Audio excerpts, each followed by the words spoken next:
सर्व मंगल मांगल्ये शिवे सर्वार्थ साधिके शरण्ये त्र्यंबके गौरी नारायणी नमोस्तुते। जय माता दी। आप सभी को शारदीय नवरात्रि की हार्दिक शुभकामनाएं। हर साल श्राद्ध पक्ष समाप्त होते ही शारदीय नवरात्रि प्रारंभ हो जाती हैं। शारदीय नवरात्रि के पूरे 9 दिनों में माँ दुर्गा के 9 अवतारों की पूजा की जाती है। शास्त्रों के अनुसार शारदीय नवरात्रि भगवती दुर्गा जी की आराधना का सबसे श्रेष्ठ समय होता है। नवरात्रि के इन पावन दिनों में माँ के अलग अलग 9 रूपों की पूजा करके उन्हें 9 तरह के भोग लगाए जाते हैं। माँ अपने भक्तों को खुशी, शक्ति और ज्ञान प्रदान करती हैं। शारदीय नवरात्रि के दिनों में माँ के शक्तिपीठों के दर्शन करने से 1 या 2 नहीं बल्कि 7 जन्मों के पापों से मुक्ति मिल जाती है। शारदीय नवरात्रि की पौराणिक कथा के अनुसार महिषासुर नाम का एक राक्षस था जो ब्रह्मा जी का बड़ा भक्त था। उसने अपनी कठिन तपस्या से ब्रह्मा जी को प्रसन्न करके एक वरदान प्राप्त कर लिया था। वरदान में उसे कोई देव, दानव या पृथ्वी पर रहने वाला कोई मनुष्य मार नहीं सकता था। ये वरदान प्राप्त करते ही वह बहुत निर्दयी हो गया और तीनों लोकों में आतंक मचाने लगा।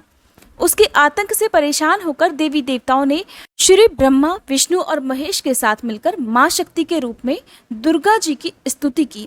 तब दुर्गा जी ने प्रकट होकर महिषासुर के साथ 9 दिनों तक भयंकर युद्ध किया और फिर 10वें दिन मां ने महिषासुर राक्षस का वध कर दिया। इस दिन को बुराई पर अच्छाई की जीत के रूप में मनाया जाता है। शारदीय नवरात्रि इस बार 26 सितंबर से प्रारंभ होंगी और इस बार मां भगवती हाथी पर सवार होकर आएंगी। कहते हैं हाथी पर सवार होकर आना बहुत ही शुभ फलदायी माना जाता है। माँ भगवती दुर्गा के हाथी पर सवार होकर आने से चारों ओर सुख संपन्नता बढ़ेगी और विश्व में शांति के प्रयास भी सफल होंगे। अब जानिए शारदीय नवरात्रि के बारे में कि नवरात्रि कब से शुरू और कब समाप्त होंगी।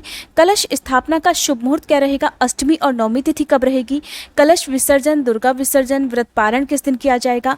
साथ ही आप जानेंगे माता दुर्गा के 9 अलग अलग रंगों का और 9 अलग अलग भोगों के बारे में भी। नवरात्रि के पूरे 9 दिन तक भक्तजन माँ को मनाने के लिए तरह तरह के उपाय भी करते हैं। तो ऐसे में अगर आप नवरात्रि के दिनों में देवी भागवत पुराण भी हमारे चैनल पर सुनना चाहते हो तो प्लीज़ आप कमेंट करके जरूर बताइएगा। ये वीडियो अगर अच्छी लगे तो प्लीज़ वीडियो को लाइक करना मत भूलिएगा। साथ ही आजकल आप हमारे चैनल पर शिव महापुराण कथा और भागवत कथा भी सुन सकते हैं। आप कमेंट करके जरूर बता दीजिएगा कि क्या आप देवी भागवत पुराण भी हमारे इस चैनल पर सुनना पसंद करेंगे। साल 2022 में 26 सितंबर सोमवार से इस बार शारदीय नवरात्रि प्रारंभ होंगी और 4 अक्टूबर मंगलवार को नवमी तिथि के साथ ही समाप्त हो जाएंगी। 26 सितंबर को ही कलश स्थापना भी की जाएगी। कलश स्थापना हमेशा शुभ मुहूर्त में करना चाहिए। कलश स्थापना के साथ ही आपको नवरात्रि के व्रत किस तरह से रखने हैं, क्योंकि कुछ लोग इस दिन केवल 9 दिनों तक मीठा भोजन ही करते हैं, कुछ सेंधा नमक का प्रयोग करते हैं, कुछ लोग केवल पहला और आखिरी उपवास रखते हैं, कुछ लोग पूरे 9 दिनों का उपवास रखते हैं। तो इन सभी नियमों का आपको संकल्प पहले दिन ही लेना होता है। पहले दिन लिए गए संकल्प के अनुसार ही आपको पूरे 9 दिन तक पालन करना होता है।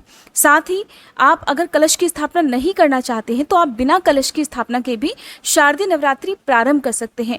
अनिवार्य नहीं होता है, लेकिन शारदीय नवरात्रि के दिनों में अगर कलश की स्थापना कर ली जाती है तो बहुत ही शुभ फलों की प्राप्ति होती है।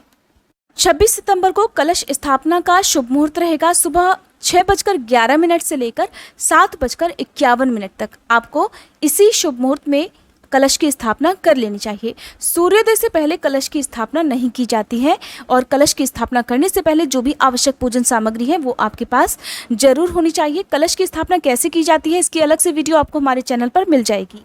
26 सितंबर को नवरात्रि का पहला दिन होने के कारण इस दिन मां शैलपुत्री की पूजा की जाएगी। नवरात्रि की द्वितीय तिथि रहेगी 27 सितंबर मंगलवार को और इस दिन मां ब्रह्मचारिणी की पूजा की जाएगी। नवरात्रि की तृतीय तिथि रहेगी 28 सितंबर बुधवार को और इस दिन मां भगवती के तीसरे रूप यानी कि मां चंद्रघंटा की पूजा की जाएगी। नवरात्रि का चौथा दिन रहेगा 29 सितंबर गुरुवार को और इस दिन मां कूष्मांडा की पूजा की जाएगी। नवरात्रि का 5वां दिन रहेगा 30 सितंबर शुक्रवार को और इस दिन मां स्कंद माता की पूजा की जाएगी। नवरात्रि का 6ठा दिन रहेगा 1 अक्टूबर शनिवार को और इस दिन मां कात्यायनी की पूजा की जाएगी। नवरात्रि की 7वीं तिथि रहेगी 2 अक्टूबर रविवार को और इस दिन देवी कालरात्रि की पूजा की जाएगी। नवरात्रि की 8वीं तिथि रहेगी 3 अक्टूबर सोमवार को और इस दिन मां महागौरी की पूजा की जाएगी। नवरात्रि की 9वीं तिथि रहेगी 4 अक्टूबर मंगलवार को और इस दिन माँ सिद्धिदात्री की पूजा की जाएगी। इस तरह से अष्टमी तिथि रहेगी 3 अक्टूबर सोमवार को और 9वीं तिथि रहेगी 4 अक्टूबर मंगलवार को। व्रत का पारण किया जाएगा 5 अक्टूबर बुधवार के दिन। इसी दिन दुर्गा विसर्जन भी किया जाएगा। जिस तरह से कलश की स्थापना हमेशा शुभ मुहूर्त में करनी चाहिए, उसी तरह से कलश का विसर्जन भी हमेशा शुभ मुहूर्त में ही किया जाता है। शाम को सूर्यास्त के बाद कभी भी कलश विसर्जन नहीं करना चाहिए, ना ही राहुकाल के समय कलश विसर्जन करना चाहिए। नवरात्रि के पूरे 9 दिनों में आपको किस रंग के वस्त्र पहनकर पूजा करनी चाहिए, ये भी जान लीजिए। प्रतिपदा तिथि यानी कि पहले दिन पीला, दूसरे दिन हरा, तीसरे दिन भूरा, चौथे दिन नारंगी, 5वें दिन सफ़ेद, छठे दिन लाल, 7वें दिन नीला, 8वें दिन गुलाबी और 9वें दिन बैगनी रंग के वस्त्र पहनकर आपको माँ की पूजा अर्चना करनी चाहिए। अब जानिए नवरात्रि के 9 भोगों के बारे में। तो पहला दिन माँ शैलपुत्री का होता है। इस दिन माँ को गाय के घी का भोग लगाना शुभ फलदायी होता है। ऐसा करने से आरोग्य और धन का लाभ होता है। दूसरे दिन माँ ब्रह्मचारिणी को चीनी का भोग लगाना चाहिए। इससे अच्छी सेहत के साथ ही लंबी आयु का आशीर्वाद भी प्राप्त होता है। तीसरे दिन माँ चंद्रघंटा को दूध या दूध से बनी हुई चीज़ों का भोग लगा सकते हैं। चौथे दिन माँ कूष्मांडा को मालपुए का भोग और कूष्मांड का भोग लगाया जाता है। कूष्मांड पेठे को कहते हैं।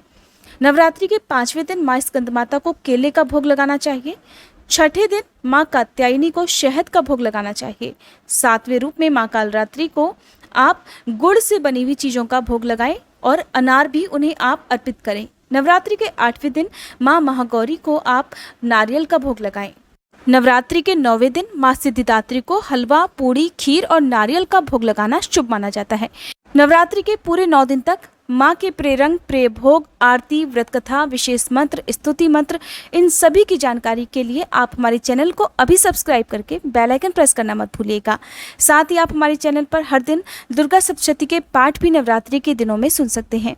इसके अलावा आप हमारे चैनल पर हर व्रत और त्यौहार से जुड़ी हुई जो भी तिथि, शुभ मुहूर्त या व्रत कथा की जानकारी है वो भी देख सकते हैं। अगर आपने हमारे चैनल पर शिव महापुराण कथा और भागवत कथा अभी तक नहीं सुनी है तो आपसे अनुरोध है कि प्लीज़ आप इन कथाओं को भी एक बार जरूर सुनिएगा।